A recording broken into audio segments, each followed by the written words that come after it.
Welcome back, everybody, to For Goodness Take. Today, we have Tampa Bay Buccaneers quarterback Reid Sinnett.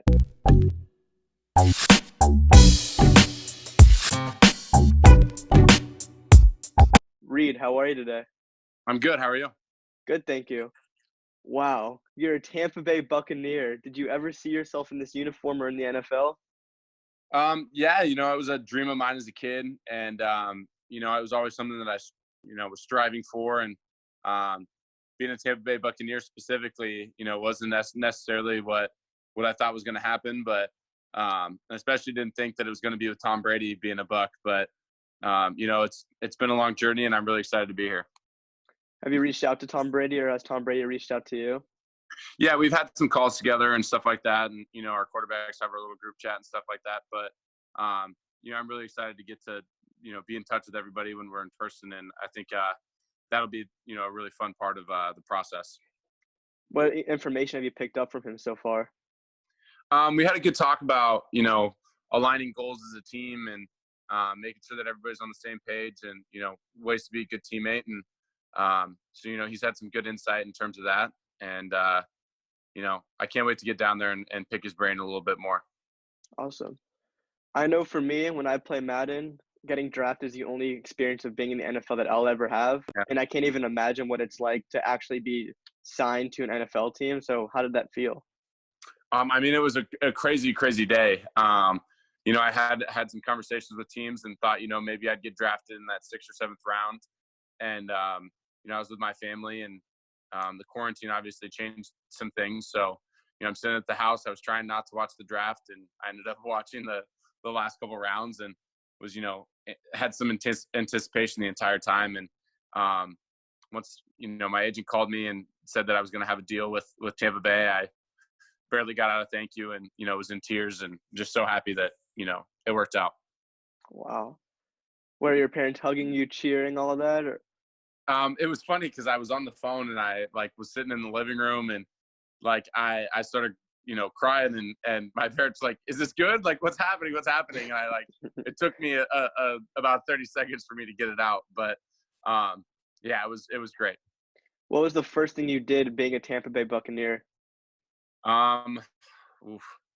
There was a couple buddies that I had around, so I got to spend some time with them, but nothing crazy. It's been, I'm from Iowa, so I'm at home, and it's definitely weird being a college student and now, an NFL player and living at home with your parents, and I had a little brother too. So it's fun though. I know Joe Burrow said that he's an NFL quarterback living at his parents' house, sleeping in his room that he grew up as a child. So are you doing what Joe Burrow's doing right now? Yep. And it's funny because my room's all North Carolina stuff. It's very much, how it was when I was in 5th grade, which is kind of funny. So you grew up a UNC fan? Yeah. So my dad actually played basketball at Kansas, and so I grew up a KU fan. And then when Coach Roy Williams went to North Carolina, I became a huge North Carolina fan. And Tyler Hansbrough was one of my favorite players of all time, and so that was always fun. Yeah, the UNC is going to be really good this year. Yeah, they're always fun to watch. So what do you take pride in more, being an NFL quarterback or a back-to-back intramural basketball champion? That's a great question.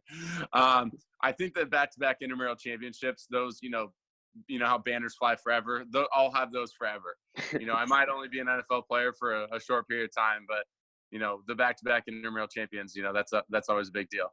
So when you write your autobiography in the next 40 years, is the first chapter going to be I was an NFL quarterback or I was a 2-time intramural basketball champion? I think it might have to be the back-to-back intramural champs. That's such a funny question. It was all my buddies that played football, so we played together, and I think we lost one game over the course of 3 years, and it was a lot of fun and kind of a fun way to do stuff outside of football together. When you played the other teams, were they looking at you like, hey, this is the football team, this isn't going to be fair, we're just college students? I don't know, not as much as I think you would think, but I think once we got out there and they realized we were pretty athletic, and not necessarily some of the guys weren't necessarily the best basketball players, but it made it a lot of fun for sure. Were you running the point? Yeah, what's funny is I was a small forward in high school, and then once you start playing pickup in college, it becomes who can handle the ball and get it up and down the court. So I was always trying to get the rebound or get the outlet pass and kind of let things go. But it was a lot of fun. That was definitely the biggest improvement in my game was on the basketball court. The biggest growth from high school to college wasn't your football game; it was your ability to handle the basketball down the court. Exactly. Yes, 100%. Did you have like a Roy Williams-esque coach, or were you just the head of the team as well? It was funny. I had foot surgery. It would have been my sophomore year, so I missed like the last couple games. And so, I was sitting on the bench drawing up plays, and like we had an opening tip play and stuff, and they were all, they're Coach Williams plays because that's what my dad coached. So it was always kind of funny when my buddies are like, "Why are you trying to draw up a play?" But it was a fun thing to add to the game. I've seen videos of coaches or of intramural teams or the college students show up to the games in all suits and yelling at the players. Were you like that? Yeah. Yes. Then our championship game, I was wearing a suit and I had my walking boot on, and so it was definitely dressing for the moment. Would you rather win a Super Bowl or have back-to-back intramural basketball championships? I think a Super Bowl will go a little bit further than the infinite amount of intramural basketball. Being an NFL player is obviously super exciting. So what are you looking forward to the most? I think it's just going to be fun to be a part of a game day. And, I went to a smaller school, and so, we didn't fill up the stands necessarily or anything like that. But, hopefully this, virus kind of runs its course and then everything can get back to normal. But I'm really excited about getting to play in front of all those fans in Tampa Bay and, my friends and family there, and I get to come watch, watch me stand on the sideline probably. But all of those things I think are going to be exciting. Hey, these guys are a lot more athletic than the college guys, so maybe you can form an even better intramural team or pickup team. So Tristan Wirfs is from Iowa, and then my friend Anthony Nelson, he and I played each other in high school. And so I was joking with the rookies, the 3 Iowa kids will take anybody on in 3-on-3. I mean, Gronk's pretty nice with it too, so you can get him running the power forward. I'll let Anthony guard. No, I don't want to guard Gronk. I'll guard Tom Brady. That's who I'll guard. that seems more fair. Gronk's a little up there. Yeah, and he's definitely a lot bigger than I am too. You mentioned Tom Brady being your teammate, and as we all know, he signed with the Buccaneers. You grew up a Colts fan, so who's better, Peyton Manning or Tom Brady? Dude, this is such a trap question, but I love Peyton Manning, and I grew up, trying to mimic everything he did, and I've joked that Tom Brady caused me a lot of heartache as a kid, but I think it's hard to argue with how successful Tom's been, and he's a consummate pro and done everything he can to help teams win, and I think that says a lot about him, and it's going to be exciting to get to learn from him, and it's already kind of been a joke a little bit that he's caused me some problems as a 10 to 12-year-old, so it's kind of fun to have that dynamic already. So you're kind of in a limbo. You can't choose. One's your childhood hero, pretty much, and the other one's your teammate. Yeah, exactly. So I gotta play Switzerland on this one. Okay. Taking Tom Brady. Do you think Tom Brady and Peyton Manning are the 2 best quarterbacks of all time? Actually. Ooh, that's a good question too. I think the quarterback argument is hard because there's so many guys that did different things, and guys that won Super Bowls, and the guys in San Francisco back to back, Joe Montana and Steve Young, are hard to argue against. But I think there's an argument for probably Tom being the best to ever do it, and then I think Peyton's up there for sure. And then have you watched Peyton's Places at all on ESPN Plus or anything like that? No, I have not, sadly. You should watch it. It's great. But he talks a lot about the history of the game, and I think there's a lot of older guys that could be in that argument as well that we never got a chance to see play. Would you rather have your career play out like Aaron Rodgers, where you're one of the best to ever do it, but you only have 1 ring? Or would you rather have your career play out as someone not as successful as Aaron Rodgers, but has 3-4 rings, but not nearly as good as Aaron Rodgers, but you're a starting caliber quarterback your whole career? I think the whole goal is to win championships. So, even if I could be Aaron Rodgers and, make that kind of money and be a starter and dominate, the way he does, that'd be awesome. But you can't ever argue with championship rings. So any situation where I can be on a team and, potentially win 3 or 4, that's pretty hard to argue with. One could be in your future this season, depending on how things go. So what are some of your predictions for the NFL season? MVP, Rookie of the Year, Super Bowl prediction? What do you think is going to happen? I think it'll be interesting to see how a lot of this stuff plays out, especially with, there being fans and certain things like that. And, People staying healthy and things like that, I think, go into a lot of it. And I think we're in a good position. We got a strong defense, and obviously Tom Brady and Gronk coming in, adding to an already pretty potent offense that could put up points. I'm excited to see how everything plays out, and I think there's a lot of really good quarterbacks across the league right now, and so the MVP race is going to be fun to watch. And then I was a big Joe Burrow fan in college, watching him in LSU, and I hope he has as much success as he needs in Cincinnati, and can be put in a good spot so that he has a chance to be successful. So, I would root for myself for Rookie of the Year. Do I see that happening? Probably not. But I think it'd be fun to see Joe Burrow continue his success. That'd be fun. Yep. I want A.J. Dillon to win Rookie of the Year because I'm a Packers fan. Yeah. But I'm not sure how that's going to play out, him being probably third in the depth chart. Yeah. The NFL has incredible stadiums, as you can tell behind me. So which one are you most excited to go to, look around, throw the football on for the first time? So we actually play in Las Vegas this year. And in that new stadium, I think it's going to be really, really cool to see. And then I think we play in New York as well. And I've never been, to New York City. So I think those would be two fun road trips we get to go on. Nice. And you get to play some good teams. Raiders. Yep. And is it Giants or Jets for you guys? Giants. Okay. So that's going to be two really nice games. Yeah. You get to see Saquon live. Are you excited for that? Yep. It's going to be crazy. Really excited to see any NFL players in specific? That's a good question too. I don't really think about that stuff, to be honest with you. I'm definitely a big fan of the league in general.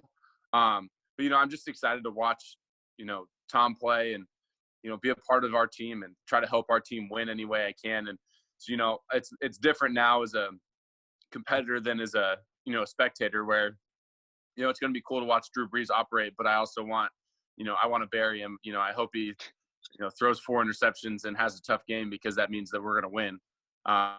So those are kind of a weird dynamic now going from, college to pro. Yeah. Would you step in at safety if you could pick off Drew Brees?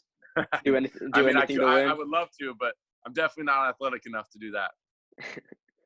How are you gonna impact the team? Because you're most likely not going to start week 1. So what are you going to do to help boost the Buccaneers?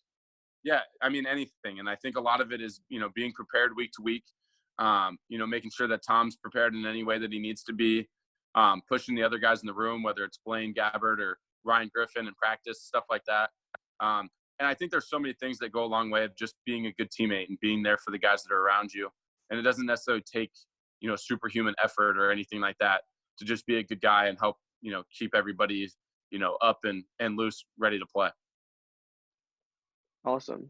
Preparations might be a little bit hard, though, because Bruce Arians is your coach. And I remember reading an article about Carson Palmer saying how Bruce Arians has 500 plays in his playbook compared to the typical 230, 300 range.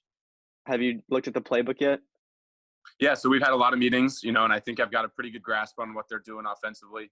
And, I was in a pro-style offense in college that was pretty complex. And so, we're kind of speaking the same language and stuff like that. So it's been a good transition for me. And, I confidently think I could go out there right now and, operate the offense. And, I think I'm in a good spot with that. Have you looked at the Madden playbook at all to help yourself with the comprehension? It's funny. I haven't looked at the Bucs specifically. I don't think there's probably a lot of similarities, but, Madden is a good, teacher of, how to being able to identify coverages and making good decisions and stuff like that, even if the, gameplay isn't always perfect. It's those things that if you can make good decisions and, understand what a defense is doing, that still translates to playing real football. So I know for myself, I just learned the difference between a cover 1, 2, 3, and 4. And I can't even imagine playing against that or reading defenses at a college or even pro level. So that's crazy that you're just picking up Bruce Arians' book like that. Yeah, and what's crazy about the defenses too is, the NFL guys are so fast and they're so athletic, so they react. And, sometimes it looks like it's cover 4, but somebody ends up not playing it because they're smart enough to understand what the offense is trying to do. And so, it doesn't always, play exactly like it's supposed to as the shell. And so that's definitely something that's interesting as, I've watched more and more film. The most important thing about being an NFL rookie or even an NFL player is your Madden rating. So what do you think your Madden rating is going to be? My Madden rating is going to be somewhere in the 50s. It's going to be like 51 or 52. Thank you for being real. I hope they at least give me some, athleticism. Maybe they give me some speed at some point. The first thing I'll do though is if I'm on Madden, the first thing I'll do is make myself a 99. I think that's what you have to do, right? Yeah. Thank you for being realistic. I've seen rookies who go in the fourth round and saying they're going to be a 99 overall or an 86 overall. It's not going to happen. No. Chase Young's not even going to be an 85 overall. I don't think. No, I'm sure. Yeah. I'm going to switch gears on you, and this is called the speed round. So I'm going to say a word, and you're going to say a phrase, sentence, memory, anything that comes to your mind first. Okay. Ready? Tom Brady. Goat. Buccaneer. Pirate. Pirate. That's the first thing I thought. Huh? Lombardi. That trophy. Do you think you're going to be hoisting one of those up, the Lombardi trophy? Yeah, hopefully. I mean, I've only seen myself do that in Madden, as I said earlier, but just to that would be crazy to put in your hands and hold it up. Yep. That concludes the speed round. Okay. And along with that concludes the interview. Reid, thank you so much for being a part of the show. Best of luck to you. Any final questions or comments? No, thanks for having me on. And, I appreciate what you're doing, and I wish you the best of luck. You too. Thank you.